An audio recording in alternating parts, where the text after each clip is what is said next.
Now here I'm just going to show a little bit of the testing process.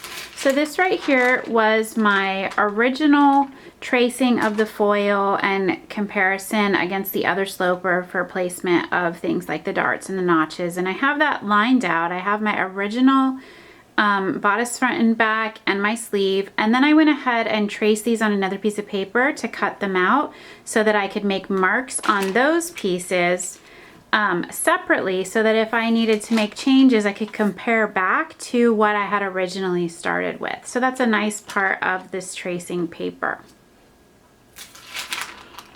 Another thing that I want to point out too is just going back in and making sure as you have your pieces traced. This was my original, and then when I measured my two sides I noticed they didn't actually even line up with each other. So I went back through and made that adjustment on here to make sure that I had side seams that were the same length. So for my first fitting process, I have this muslin right here, and when I did this I went ahead and also added seam allowance to that neckline just so that I could thread mark it and see where that would hit when it was on the doll. So I would understand my hemline, if I was doing a 1/4 inch hem, or if I was going to sew in a collar of some sort, I could see how that would place on the doll. So this is that first muslin, and I went ahead and thread marked my arm size, the neckline, and then I was very careful to make sure that I was sewing that all 1/4 inch seam allowances on the side seam, and I went back and then marked the darts just to make sure that I had everything placed and fitting properly. So I'm just going to slip this on the doll, and you can see I have one sleeve right here that I actually just tacked in by hand when I did my first sleeve test. So we're just going to slip this on her, and you can see that I have the placement of all this seems to fit really well. The bodice fit great. The bust darts come up to the right area. It's just below her bust line. You can see that tape through this fabric, so that works nice. I have thread marking on these shoulder seams, on these arm's eye seams, so I can feel through there and I can see that that is that plastic seam line of her arm join, and that's where I like to have those seams to sit right past that, so that you have a dress that's sleeveless, and then that seam line of her arm right here where it meets the plastic would be covered. So this fits great. The back fits great as well. This dart is nicely placed. It brings in just enough along her side seam so that this can sit straight. And I do have a 1/4 inch added on the back, so I just fold that back to make sure that when the two sides come together that they would meet at center back. Now this side is not actually pulling over right now because once I sewed this arm in, this sleeve is when I noticed it was a little bit too small. So that's causing this to not pull up over her shoulder all the way. It became too tight once I sewed this sleeve in. Now let's take a closer look at the issues I had with the sleeve, because the bodice worked really well. The fit of it was great, the shoulders are great, everything lined up really well. So then once I tacked in this sleeve, I noticed right away I had issues with pulling right here. I couldn't pull this all the way up over her shoulder. I had a lot of bunching in her underarm right here, and it caused this wrist line, especially if I pulled it up all the way, to sit crooked. So I knew I had a little bit of issue here that I wanted to work back with these measurements to make sure that I could have a sleeve that fit smoothly from this shoulder join all the way down to her wrist, and then I'd lose a little bit of this on the inside, this bunching right here, so that her wrist line would sit smoothly and straight around the base of her arm. So let's look back at the pattern piece.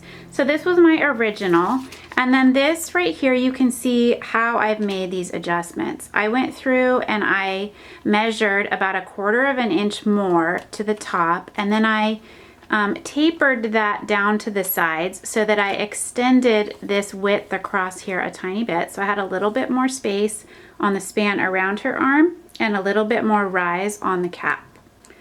So here are 2 more sleeves that I did after I did this first sleeve. So here was my first adjustment. I have 2 sleeves here, and you can see here that they are the same at the cap, but the back one here extends a little bit past the front one, which was my final try. So this is my second try, and that is with this adjustment here for the cap and kind of coming in at the same line and meeting at the notches, the original sleeve that I had drawn. So I went ahead and thread marked my seam across the top of the arm, and then I just sewed that underarm seam. Now if we slip this on, you'll see that this does slide all the way up, and I do have that where I can bring this seam together. So at the shoulder point, this will line up fine. My arm looks much smoother. My wrist is sitting nice and straight. The only problem that I see at this point is I don't think I have enough distance across the arm right here. If I'm trying to match these seam lines on the front and the back, it's gonna pull too tightly across this distance of her arm.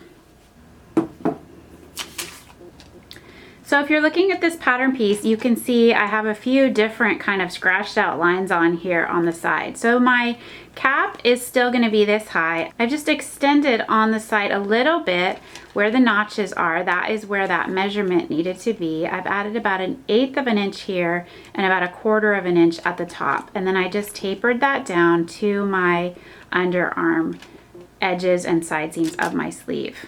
So you can see on these two sleeves, it's actually not that much of a difference. I have the first sleeve ending right here, and then this is my second sleeve that's a little bit bigger. It really is only about 1/8 of an inch, but it helps this sleeve and the whole cap area to fit much more smoothly and comfortably on the doll. So as we take a look at the third version of my sleeve draft, I still have a nice fitting sleeve that slides right up over her fingers, and it's not too big around her wrist. I've actually taken a little bit off of the original sleeve so that I had just a nice straight fitting sleeve, because I had plenty of room here to slip around her hand. So we brought that in a tiny bit on this last draft.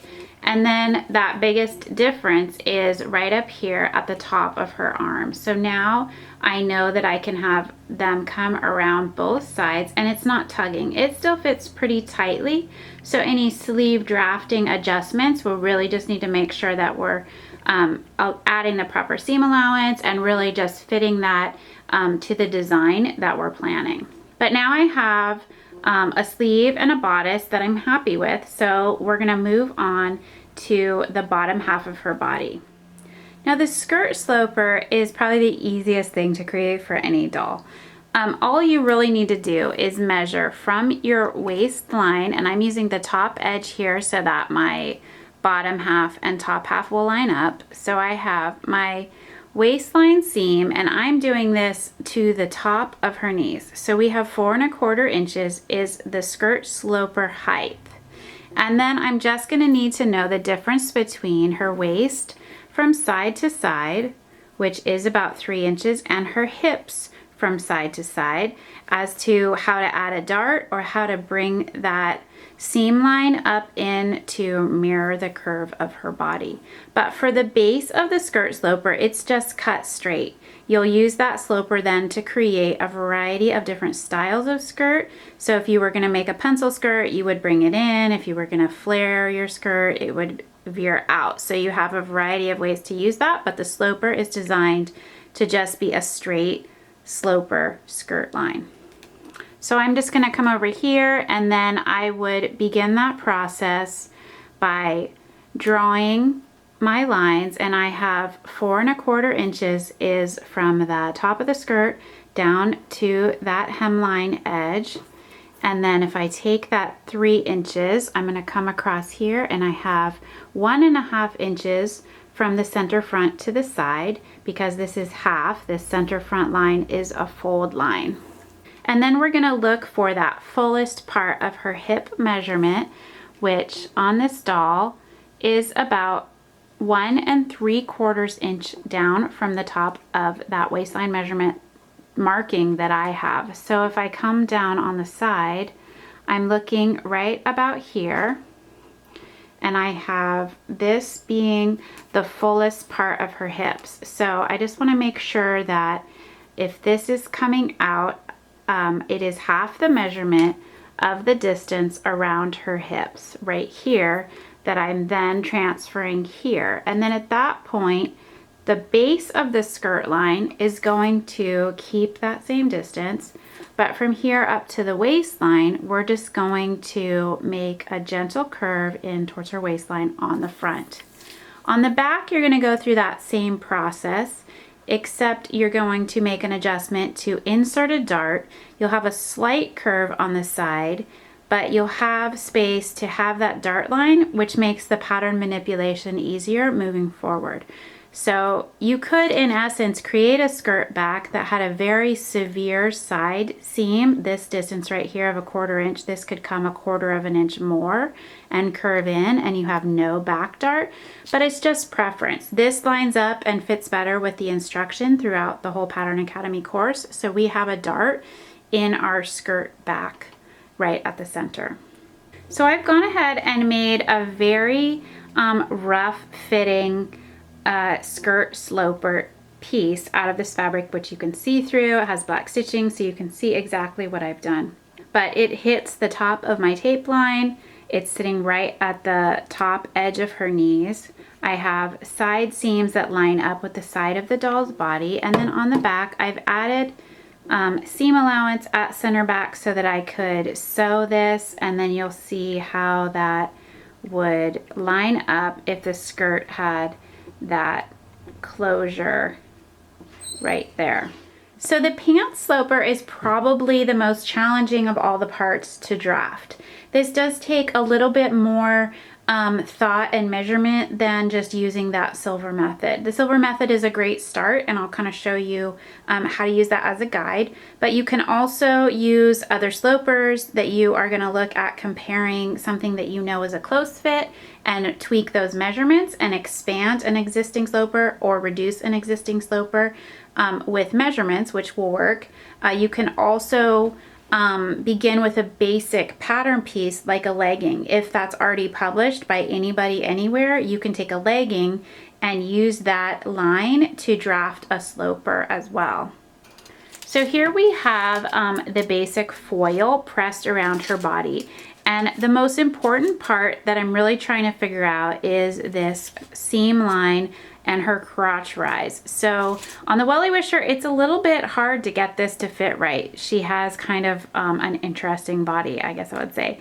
So you just want to think through how to draft that, and then importantly, you want the fabric to hang flat as it drops from her waist to her leg. You don't want to have puckering or pulling in this area down here, and you don't want to have this crotch inseam be too short, which would cause this front of the waistline to pull downward.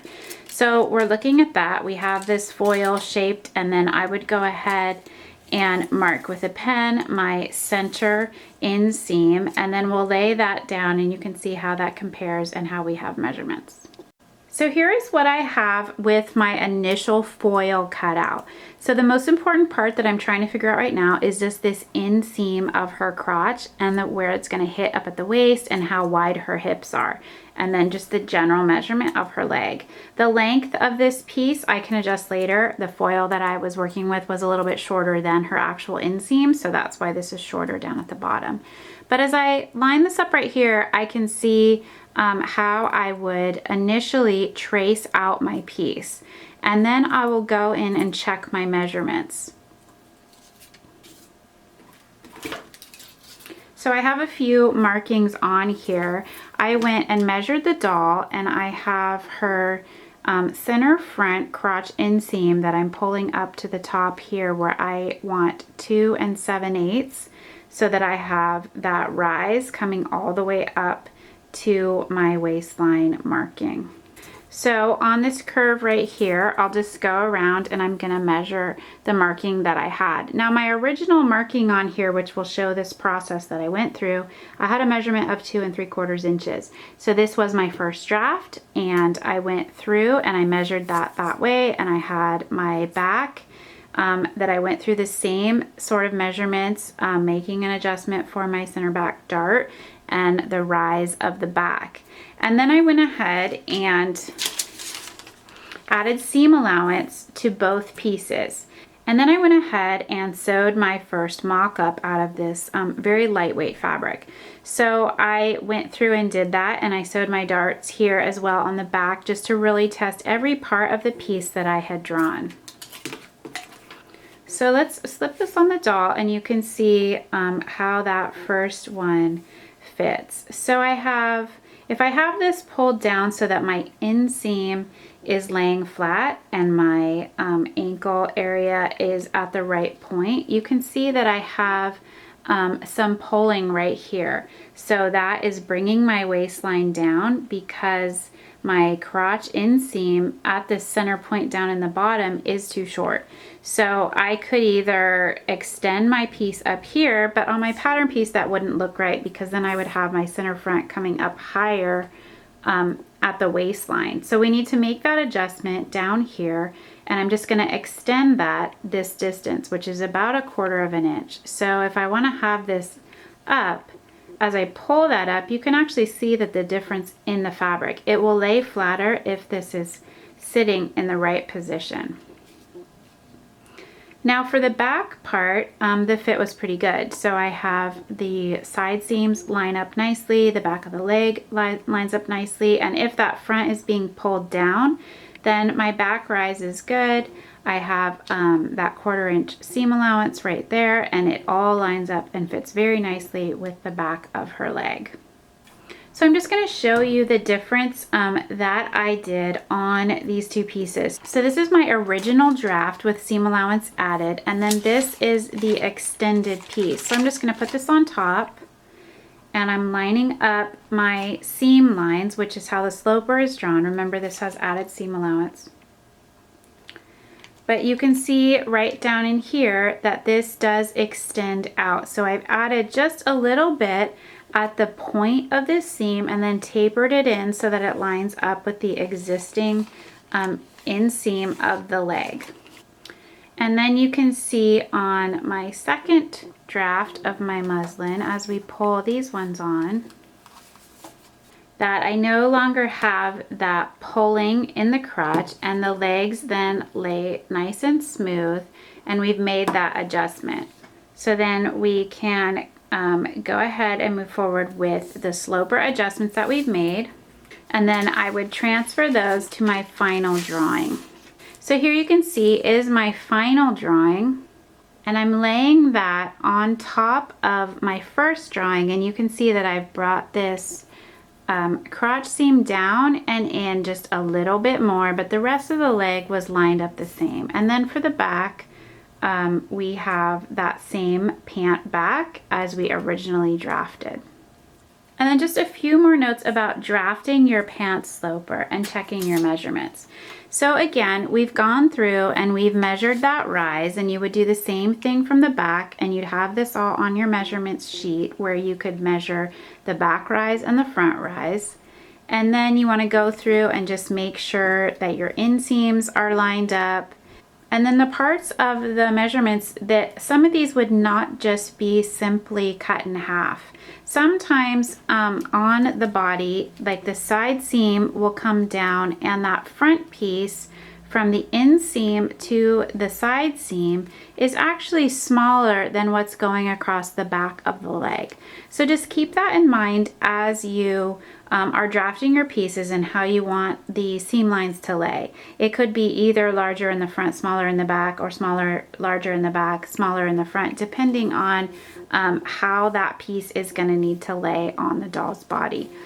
So you just want to make sure that you mark those lines on your doll. So if you wanted to do that and you needed a marking line, you could continue from the existing side and just come down her leg and give yourself a point at which you know you're going to want to measure. And then you can either mark the inside or just measure from the inside to the outside, and just keep those measurements consistent, and then come across and just match that distance here with the distance of the front of the leg and the distance of the back of the leg, and then just determine where that placement's going to sit for each leg piece.